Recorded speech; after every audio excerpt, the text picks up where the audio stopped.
What is going on, guys? Welcome back to another post game here on Rangers Central. And the Rangers win 7-2 over the Montreal Canadiens, piling it on them, which that's a team you should be beating. And you take care of business and you get the job done. Love it. Love getting the job done against teams that you're supposed to. We're going to talk about it. We're going to take a deep dive and talk about this game. Before we do, leave a like on the post-game stream if you do enjoy. Subscribe if you guys are new, especially if you're Ranger fans, and turn on your notifications so you know when I upload or go live. This game was very interesting.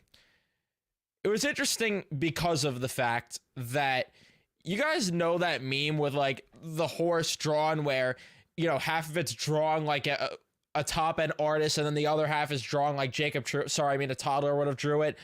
That was pretty much how you summarize this game with the Rangers in terms of the fact that if you were to break down how they played offensively versus how they played defensively, because offensively, unbelievable. I mean, this team offensively at 5-on-5 looks so freaking good right now, and we've been screaming and begging for this for how long? The problem is, on the defensive side of things, it's a little bit scary. And I'm not going to lie to you, it does worry me when they do run into quality opponents, how they'll fare. It is October. I'm not going to sit here and say that this is who they are one way or the other, because it goes both ways. I'm not going to sit here and say they're this piss poor defensively in October, and I'm not going to sit here and say they're this elite offensively in October, because I'm not there yet. Last year, we saw them play probably their best brand of hockey we've seen them play in a very long time in October. I mean, if you guys remember, and if you don't remember, I should say, you need a memory refresher. Last year, the way that they were playing on both sides of the puck, they were just dominant. I mean, producing at 5-on-5, scoring at 5-on-5, playing to perfection in the neutral zone, playing to perfection in the D zone. This year, we're seeing better offensively so far, but the defensive play needs to be a hell of a lot better. I mean, there's just no way around that, because Ryan Lingren, welcome back to the lineup, but holy crap, was it ugly to watch him in the lineup.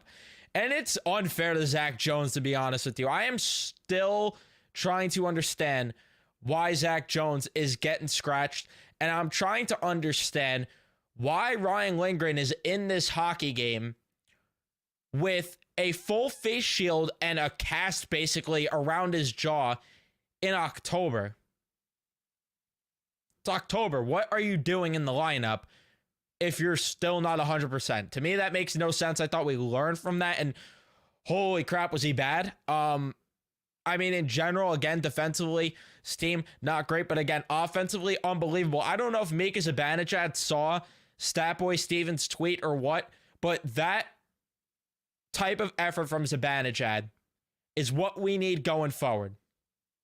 Mika Zibanejad tonight gave us all a little bit of a taste of, how do I want to phrase this? He gave us a little bit of a reminder of what he once was for this team. Gave us a reminder that I still have this type of play in me.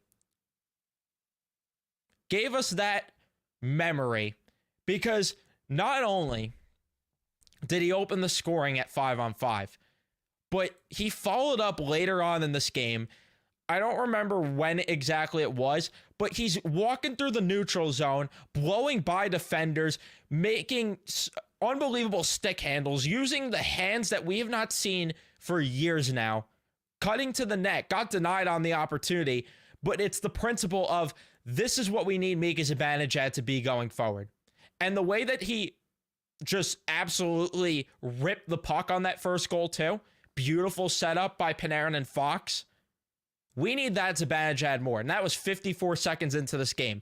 Please give us that on a nightly basis, or at least close to that, because that's the Mika Zibanejad this team is going to need to win a Stanley Cup.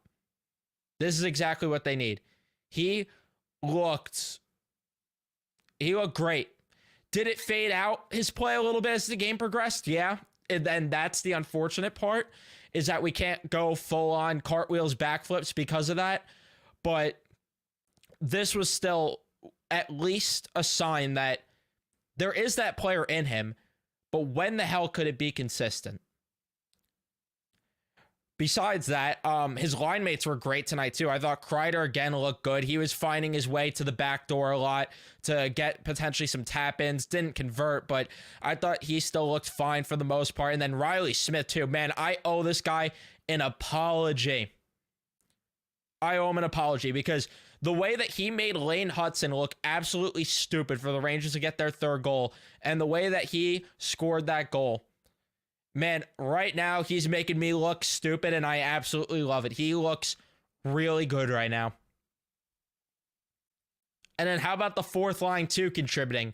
Because this fourth line right now, Matt Rempe, he needs to be sent down to Hartford.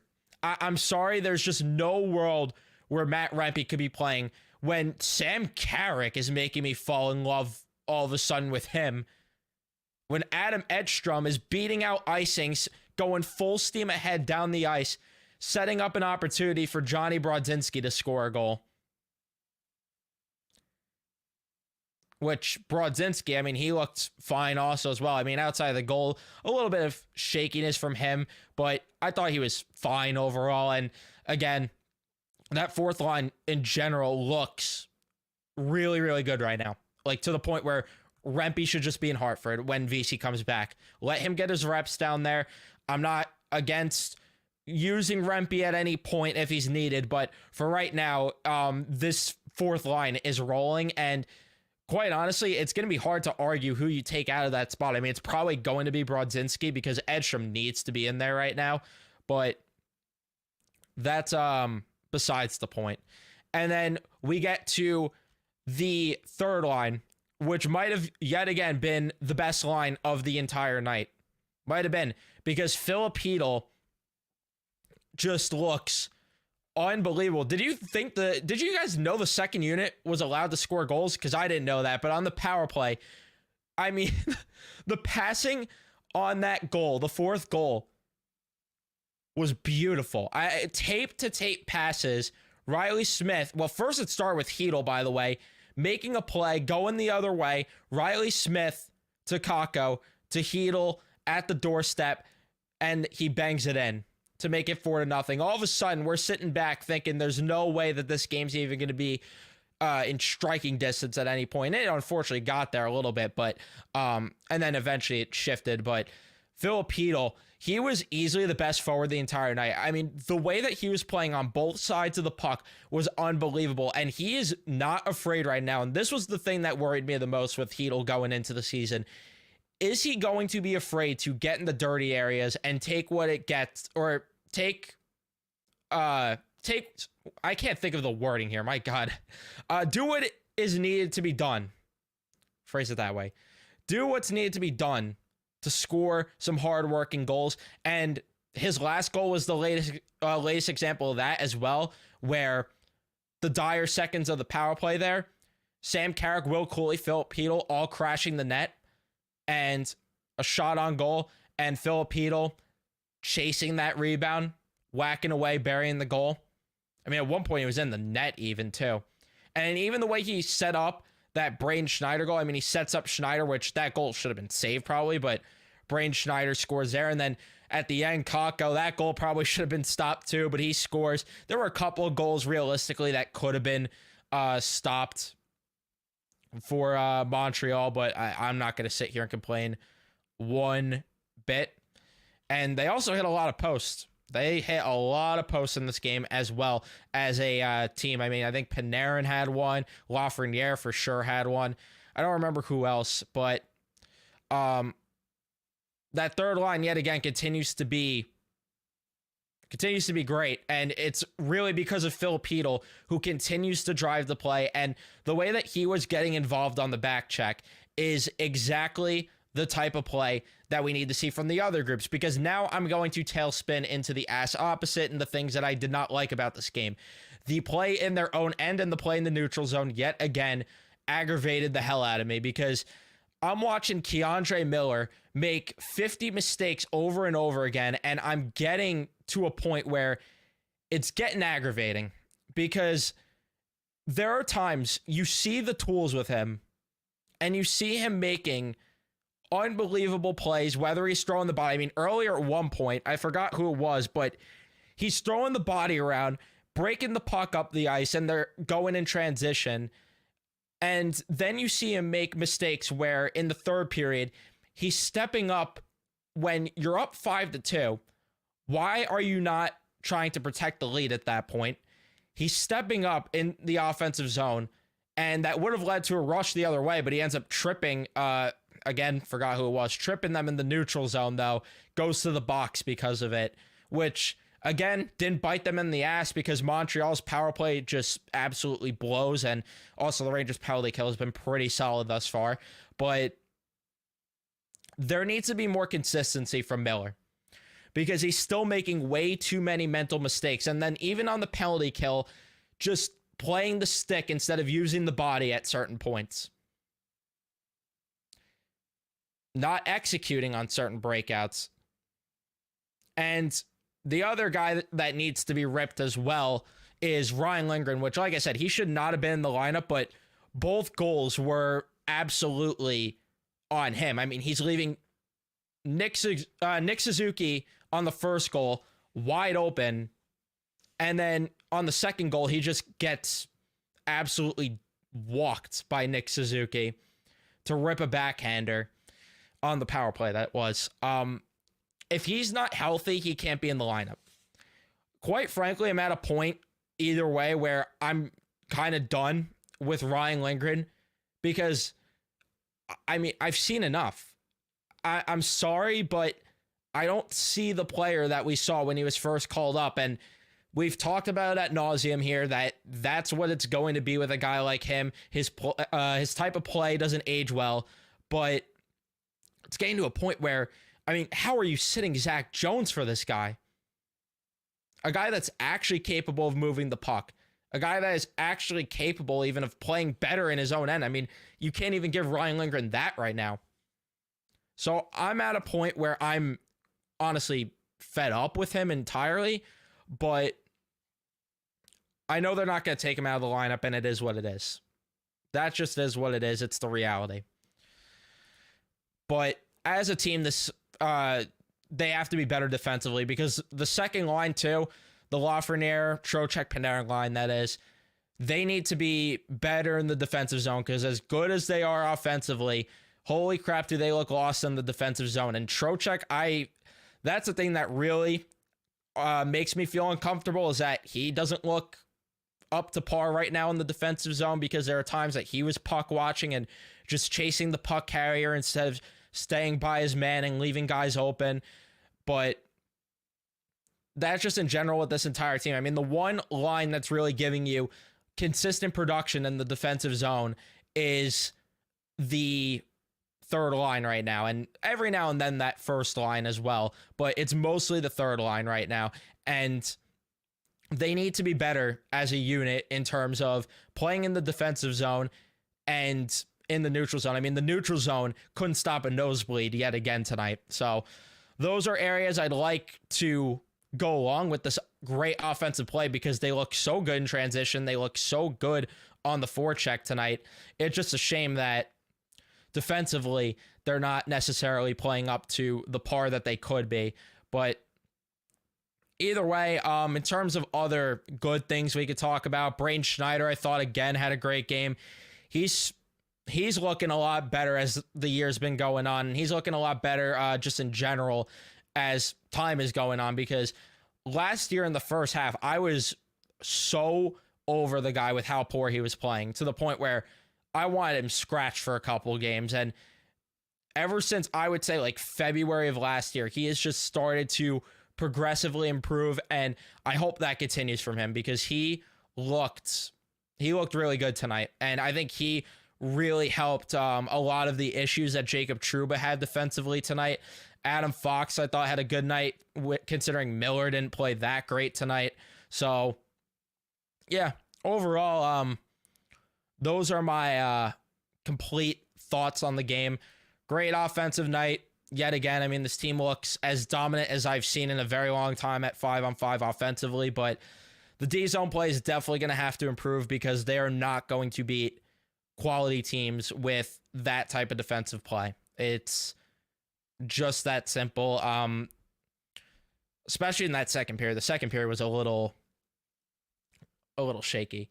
But let me get to the chat and see what you guys are saying. Like I said earlier, though, leave a like if you haven't already, subscribe, and turn on your notifications. And let's see what you guys are saying. Two Cats, solid W tonight. Kaka, 3 points. Got me geeking real shit. Very nice win, unlike the Knicks. Let's not even get started, which I'm wearing a Knicks shirt right now, which, of course. Heedle must be the X factor, my God. And I had a feeling that Heedle coming back would help this team, but man, it is really helping. Like, the difference between Alex Wenberg to Philip Heedle, my only concern with Philip Heedle has been, and it still is going to continue, because how could it not, is health. Because we have to see it as the season goes, because he is prone to injuries, unfortunately. But yeah, I mean, there's no doubt that you add a guy like that back in the lineup and it's going to help. I did worry that he'd have a little bit of rust to start the season, but right now he looks up to par, if not better, than what I envisioned early on in the season. Fun game. We still haven't played against a real contender yet, though, and it will be a while until we play a healthy one. Yes, because they play Florida next, but Florida does have a couple of injuries. I don't know if Kachuk is still on the shelf for them. I know Barkov is, so it's going to be interesting to see how that goes, but we'll see. They need, goddamn, they won convincingly. Love to see this kind of Rangers team rolling on all lines. I agree with that. With all four lines rolling offensively.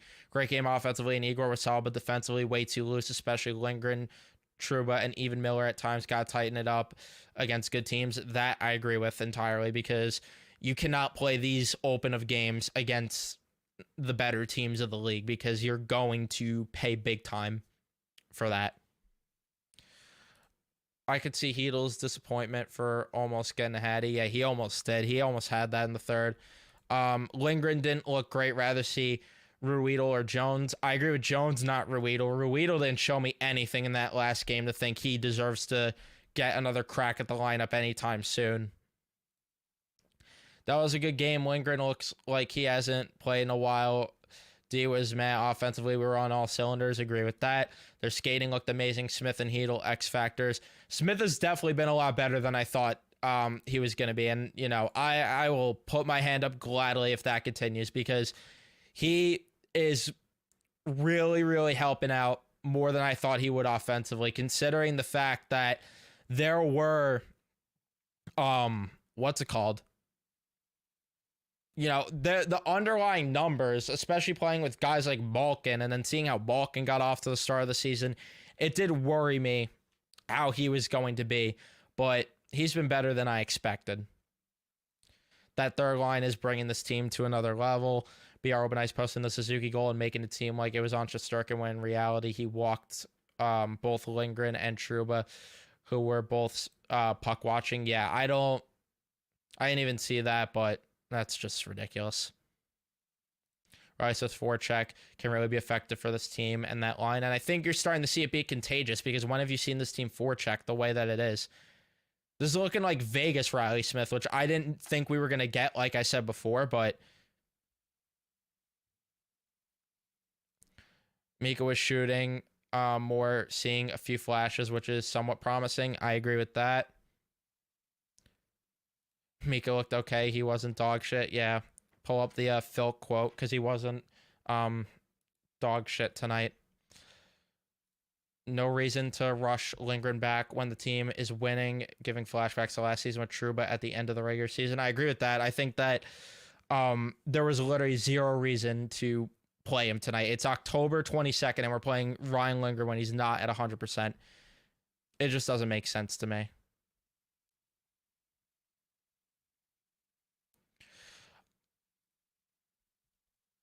I thought Mika was going. Sorry, I think I read that before. But yeah, he was quiet as the game progressed. Kako with a goal and 2 assists. Sincerely, Capo, Kako's defense attorney. Hey, listen, he's putting up the points for right now, but let's see how it goes going forward with him. There are a couple things that I would like to still see from him, but a good night in terms of production at least.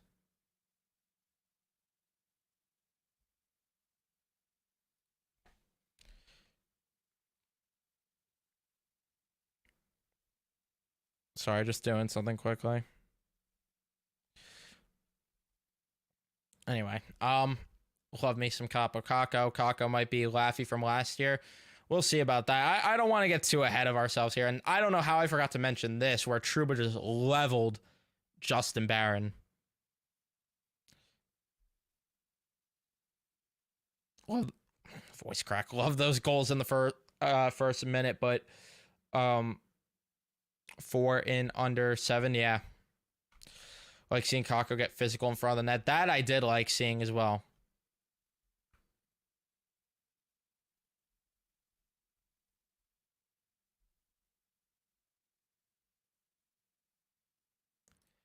And that's the thing that I do like. They did score every time it felt like Montreal made a mistake, which is something that I hated that this team never did in the past, was capitalize on mistakes.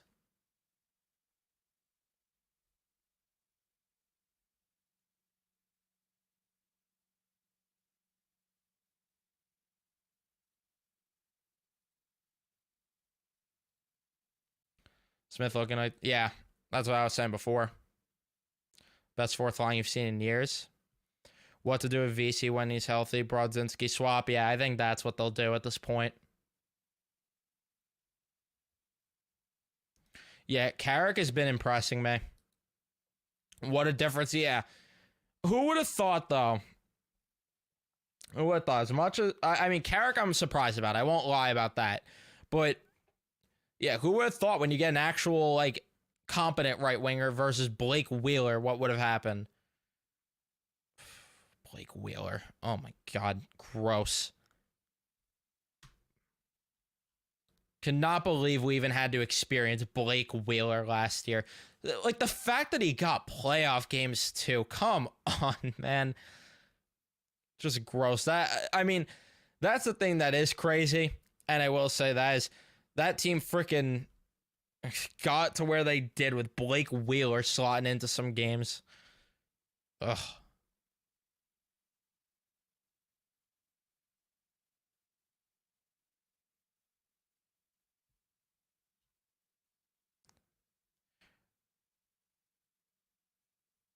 Kakos was weak, but happy for him. Yeah, his goal wasn't great, but yeah, I'm glad he got one. Miller's made the same mistakes regardless of partner. It's year 5. He's been playing defense for about 10 years now. When does it stop? I don't understand it either, Philk. I don't get it at all. It makes 0 sense. There's really no more excuses for him anymore, and it's getting to a point where, depending on how much he wants, and obviously we have to see how things progress through the season before jumping to this conclusion, but if this is going to be what Miller is, where it's streaky play nonstop, that's going to be interesting in terms of what they give him contract-wise. Because I'm not paying him $6 million, 5.5, if this is the play he's going to provide. I'm sorry, but Jones should be in. I agree. Mancini, a gem. I agree with you guys on that. Who would have been a better option for the Rangers, Riley Smith or Jonathan Marchessault? I mean, I think Marchessault's the better player, but I don't think Marchessault is realistic. That's the thing. What were the high danger chances? It was, let's say, 17-8, 5-on-5, and total 21-11, which isn't necessarily ideal when you allow 20-something shots, but love Mancini, but part of me feels bad for Jones. Yeah, I agree with that. I think Jones needs to be in the lineup. It's ridiculous. I don't know yet. You got to ask me that later on in the season. It's October, so I'm not worried, but I'm done with Kakko. That goal he scored was the goalie's fault. Terrible shot placement, typical for him. Great win, though. Can't complain about 7-2. Yeah, it's fair.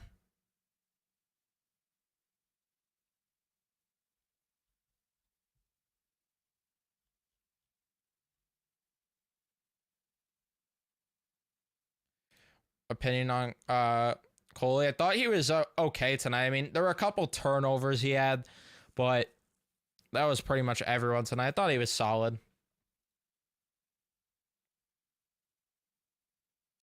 No, I don't think the Truba hit was dirty at all. I'm sure other fan bases will say otherwise, but I really don't. I quite frankly don't give a shit what other fans are saying.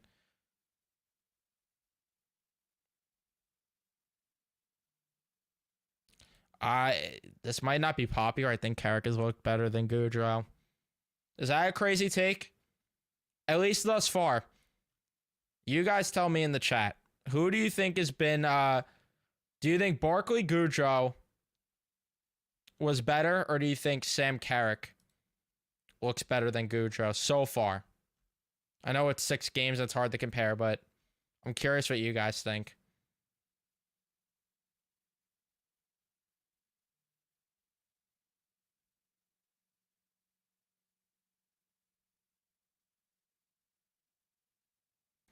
Wanted to sign Brady, Shea, and dump. No, come on. Come on. We can't get behind that. He's being grossly overpaid. No, I can't get behind Brady Shea, a Brady Shea reunion. I can't get behind all that. Come on. I think that's a little extreme. So we'll walk after this here. He's an RFA, so he wouldn't walk, and the Rangers would flip him probably in a trade if that were to be the case, but we'll see how that goes.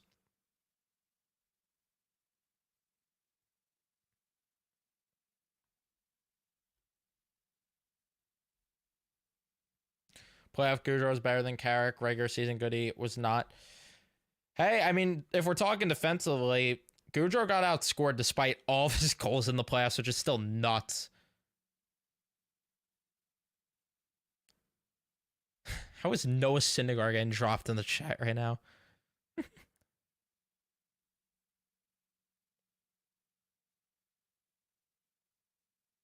Poor man's Goudreau's doing a lot more for a lot less. And that's the real thing. This is it right here, too. For everyone, if Sam Carrick keeps this up, for every single person that said he deserved the 3.6 because of the intangibles he brought, now you're seeing the argument that I, myself, and many others have made for years that you could find those levels of players for cheaper. Just because he won 2 Stanley Cups does not mean he should be getting $3.6 million. You don't pay a guy because of intangibles.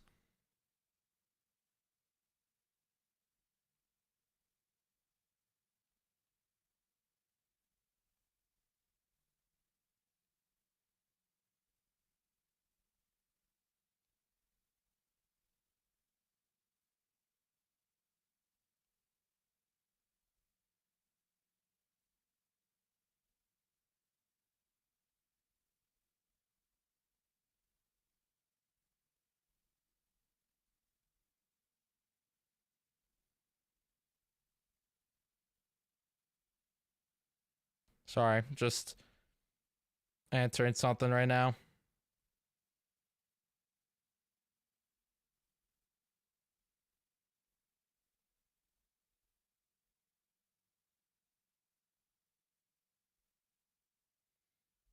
Anyway, what are my thoughts on Rempe? I think we need the fighter. No, Rempe needs to go down to Hartford.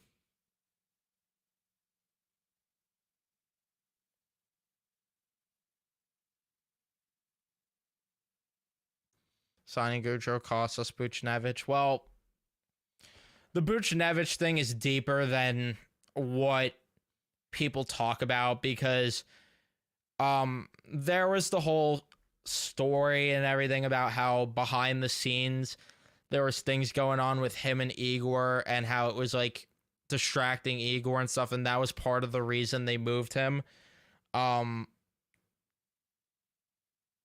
So it was deeper than that, but they shouldn't have utilized his cap space the way they did. That's really where they fucked up.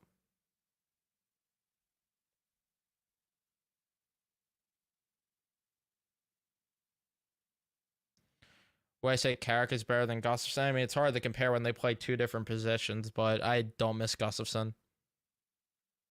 Never heard about the Igor Buch problem. Say more about it. I can't say more because I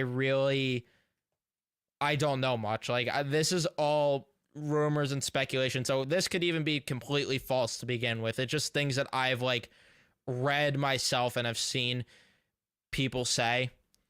Again, so I don't know how true it is, but I mean, I could believe it, but obviously there was that car accident that happened with the two of them together, and apparently there was conversations about just other things that were causing problems with the two. Again, I don't know much about it, so I'm not going to sit here and pretend I do, but I'm just saying from what I've read and heard, so don't fully quote me on it.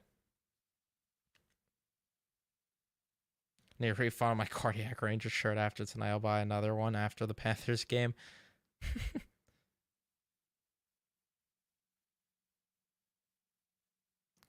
Yeah, Gustafson's not great. Don't miss that. Again, I'm not saying it's 100% true because I have no inside source. I want to make that very clear before somebody accuses me of being wrong or anything. I have zero inside source. I am just reading the information that is available to the public and that we have heard about. I don't know how true it is. I don't know anything about it deep down.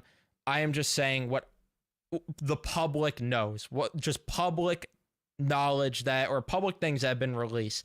Whether it's true or not, I don't know, but I'm just relaying that information.